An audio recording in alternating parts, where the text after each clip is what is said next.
What the European Parliament is engaged in here today with this debate and subsequent vote is nothing less than a massive exercise in deceit. A pack of lies are being told, and they are being told because you do not want the peoples of Europe to have the referendums that you promised them. It is the imposition of the will of the political class upon the citizens. We all know the truth. The Lisbon Treaty is the same as the EU Constitution. Exactly the same number of new competences. Exactly the same number of surrenders of veto. It is virtually identical in every regard. And it is constitutional because it gives this European Union a full legal personality, but worse still, it gives it the ability to amend itself in the future without having to refer to more intergovernmental conferences. It gives the EU the ability to legislate over literally every single aspect of our lives. I'm told, though, I shouldn't worry because the flag and the anthem have been dropped. Well, pull the other one. There's a great big flag at the front there. It's nonsense. It's all part of the lie.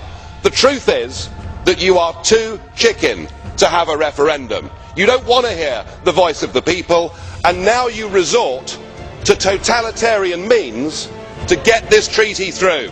We heard Danny Cohn-Bendit say that those that oppose this treaty are mentally ill. We heard Mr Schulz say that those of us that objected to the sheer dishonesty of this project were behaving like Nazis back in the 1930s. Well, I think the ordinary, decent citizens of Europe will work out for themselves who the extremists are. And I must say, I wish the people of Ireland, I wish those that believe in democracy, every success in a couple of months' time, and I hope they send a large, resounding no, and I hope the voice of the peoples of Europe will be heard, not that of just you, the political class. And you may be complacent today, but you are increasingly being held in contempt.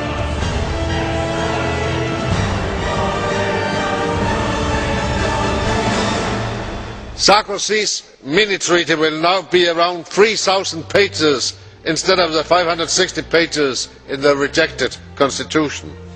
The majority has the right to endorse the treaty, but you have no right to refuse a normal parliamentary scrutiny of this Lisbon Treaty. I have asked more than 700 serious questions on the interpretation of the different articles. You don't know the answers. You approve secrecy instead of transparency. You approve a reduction of parliamentary democracy instead of insisting on this Parliament's right to represent our voters, scrutinise on behalf of our voters, question the executive on behalf of the 500,000 citizens we represent. Thank you, Mr. President. Well, it's evening. It's been a very long day. We've been protesting in this Parliament, as you know, for months against the Lisbon Treaty, the Constitution, being pushed through without the referendums that previously people were promised.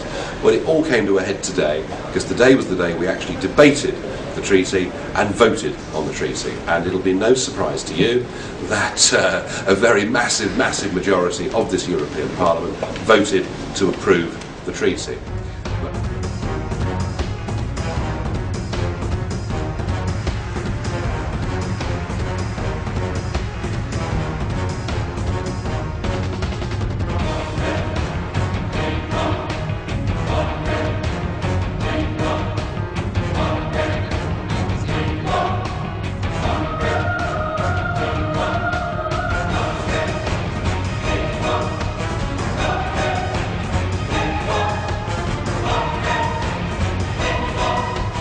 Vote. The vote is open. Has everyone voted? The vote is closed. 499 against, that's rejected. We of course protested against this, and the theme for the day was that they were too chicken to hold a referendum. So in the chamber, the UKIP MEPs all wore these t-shirts saying too chicken for a referendum, and outside we had some staff who were also protesting. And at one point during the protest, the staff were being surrounded by security guards and press cameras, and I was asked to come out and see what was going on. And I went out, and yeah, it was getting a bit heated, it was getting a bit aggressive. Yes.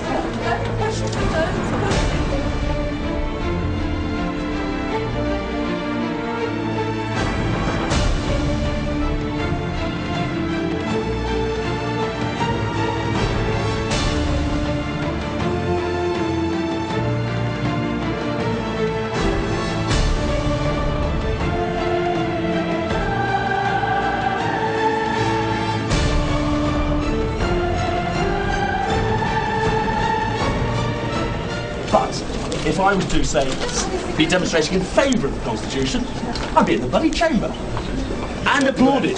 But why are the rules applied differently to us?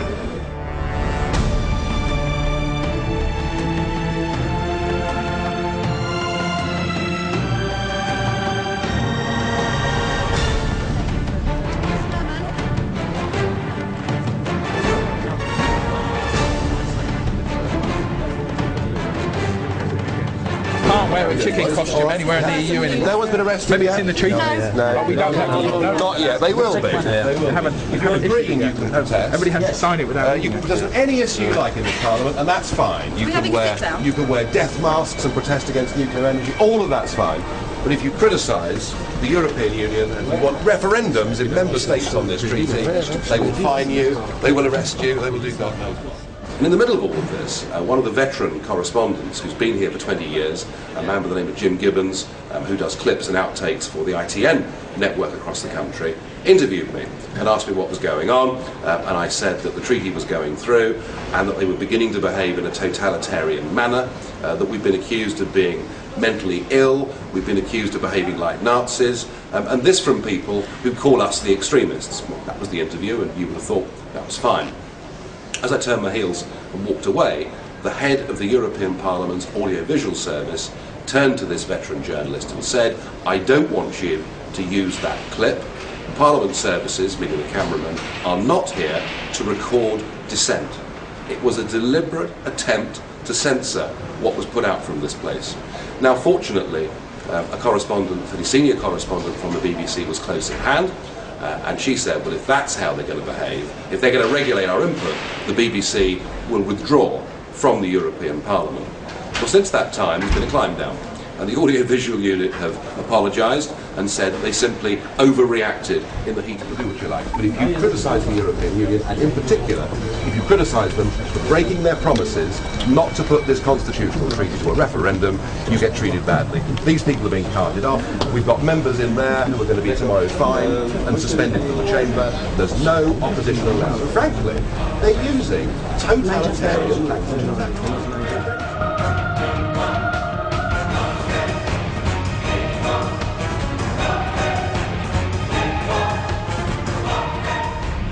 I noticed that many of them were absent from the debates for long periods because they were outside the chamber dressed as chickens.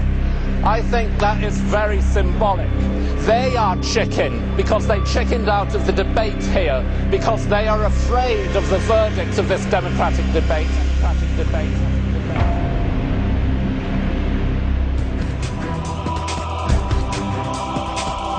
But I will tell you this, from what I've seen in this place over the course of the last few months, they are becoming totalitarian in their instincts. They cannot abide, they cannot bear opposition of any kind.